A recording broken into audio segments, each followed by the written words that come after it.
জীবনের অনেকটা পথ একলাই চলে এসেছি। জীবনের অনেকটা পথ একলাই চলে এসেছি। কি পাইনি আর কি পেয়েছি, তার হিসাব করিনি কোনোদিন। একটা গান আছে না, জীবনের অনেকটা পথ চলে এসেছি একাই, হেমন্ত মুখোপাধ্যায়ের। হ্যাঁ, আমাদের মতো লোকেরা এভাবে একাই একাই চলে, একাই চলতে হয়। আর নয় নাটক করতে হবে, অভিনয় করতে হবে, পচে যেতে হবে, তবে আপনি সাথী পাবেন, দলের সাথে চলতে পারবেন, সঙ্গবদ্ধ চলতে পারবেন, নচেত আপনি একা হয়ে যাবেন। দেখলেন তো কি হলো আজ। যাই হোক, বক্তব্যের শুরুতে সকলকে প্রণাম, শ্রদ্ধা, ভক্তি, ভালোবাসা জানিয়ে আজকের বক্তব্য শুরু করছি। এখন মধ্যরাত, 10ই জুলাই। হ্যাঁ, এই কয়েক ঘন্টা আগে অর্থাৎ 9 তারিখের খবর।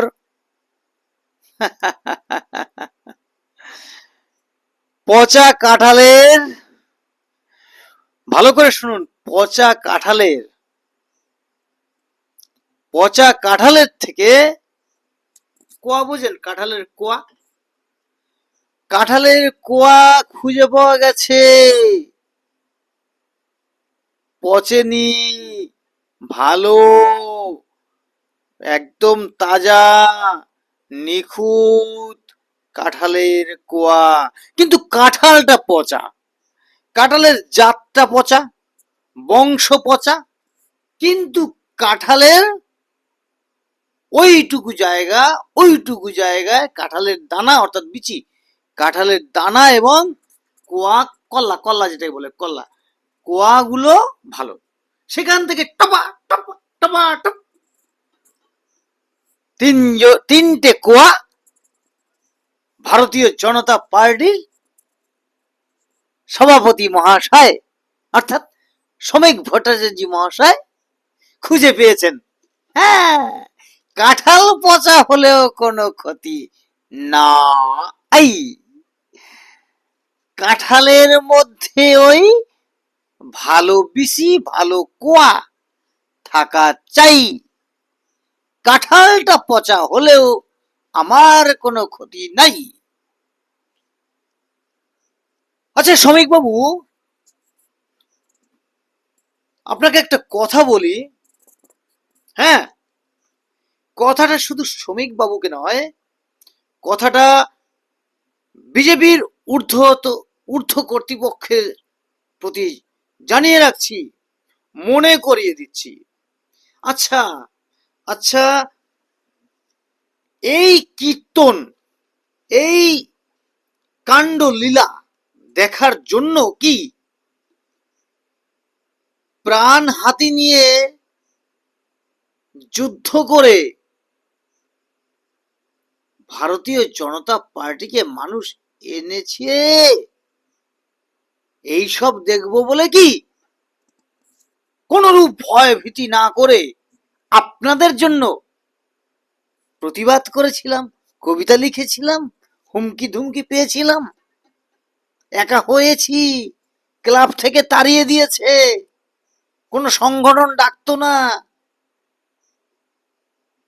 পাড়া প্রতিবেশী পাত্তা দিত না, কারণ প্রতিবাদ করতাম। এরকম পশ্চিমবঙ্গের বিভিন্ন প্রান্তে প্রচুর প্রচুর প্রচুর মানুষ রয়েছে, যাদের অনেকে কিন্তু প্রাণ বিসর্জন দিয়েছে। কেন? তাদেরকে এই যে পচা কাঁঠাল, এই যে তৃণমূল, এই তৃণমূলের মানুষেরা কিন্তু তাদেরকে খুন করেছে, খুন খুন খুন। আর আপনি তাদের ভিতর থেকে, তাদের, হ্যাঁ, just from TMC, you are collected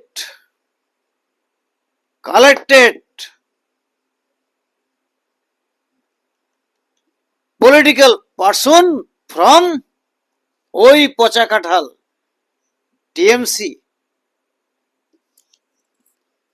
এটা কি এটা কি এটা কি বিশ্বাসঘাতকতা নয়? এটা কি বিশ্বাসঘাতকতা নয় শ্রমিক বাবু?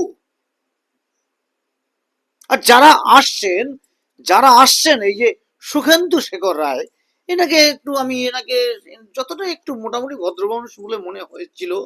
আর সুস্মিতা দেব, প্রকাশ চিক বরাইক, এনাদের যতটুকু যা জানি উচ্চ পর্যায়ের নেতৃত্বরা দলবদল করেছেন, বিজেপিতে এসেছেন। এতে আমার বক্তব্য অন্য জায়গায়। আমার বক্তব্য হচ্ছে এই যে আপনারা কেন দল বদল করে আসছেন? সারা জীবন রাজনীতি করতে হবে, রাজনীতির ছত্রছায়ায় থাকতেই হবে। কেন? এতদিন তো রাজনীতি করেছেন, এখন রাজনীতি না করে মানুষের সেবা করা যায় না? উপদেষ্টা হয়ে থাকতেন, পর্দার আড়ালে থাকতেন। না না না, শ্রমিক বাবু, এই পন্থা ঠিক আমার পছন্দ হলো না। ভারতীয় জনতা পার্টি একটা সর্বভারতীয় স্তরের একটা বড় দল, এবং পৃথিবীতে যত রাজনৈতিক দল আছে তার মধ্যে ভারতীয় জনতা পার্টি একটি অন্যতম প্রধান রাজনৈতিক দল। আর সেই দল ভারতের 21টা রাজ্যে ক্ষমতায় আছে এবং পশ্চিমবঙ্গে বিপুল সংখ্যাগরিষ্ঠতা নিয়ে ক্ষমতায় এসেছে। সেই দল কিনা এই চোরেদের, চোর ডাকাত ছাচ্চর খুনি, এদের থেকে লোক নিতে হচ্ছে। আপনি ভালো তৃণমূল করছেন কবে থেকে? এই তো আপনার তো এই ব্যাপারগুলো সামনে আসছে। হ্যাঁ মাননীয় মুখ্যমন্ত্রী, আপনি তো আমার উপর রাগ করবেন। হ্যাঁ শ্রমিক ভট্টাচার্য মহাশয়, আপনি তো আমার উপর রাগ করবেন। আপনার দলের অনেক বিধায়ক এবং অনেক নেতা টেতা রয়েছেন, তারা আমার সোশ্যাল মিডিয়াতে আমার সাইডে আমার সাথে রয়েছেন, আমার বক্তব্য শোনেন, দেখেন। আপনারা তো আমার উপর খেপে যাবেন, কিন্তু কিছু করার নেই। আপনি জানেন কত ভয়ভীতির মধ্যে থাকতে হয়েছে, ভোট দেওয়ার আগের মুহূর্ত পর্যন্ত ভদ্রভাবে থ্রেট দিয়েছিল। হ্যাঁ, এই কবি সুব্রত মিত্র জীবনের ঝুঁকি নিয়ে কিন্তু কথা বলেছে, মানুষকে বুঝিয়েছে, এবং ভোটের সময়ও কিন্তু আমাকে ইনডাইরেক্টলি থ্রেট দিয়ে গিয়েছে। আপনারা সেই সব দিনগুলো ভুলে গিয়ে এখন আপনারা এইভাবে এই পচা কাঁঠাল থেকে কিছু কিছু খুবলে নিয়ে আসছেন যে এই অংশটা ভালো, এরা ভালো। না, এটা আমি প্রতিবাদ জানাই, আমি এটা নিন্দা জানাই। আর যারা এসছে তাদেরকেও আমি গ্রহণ করতে পারবো না, আর এই সিস্টেমকেও গ্রহণ করতে পারবো না।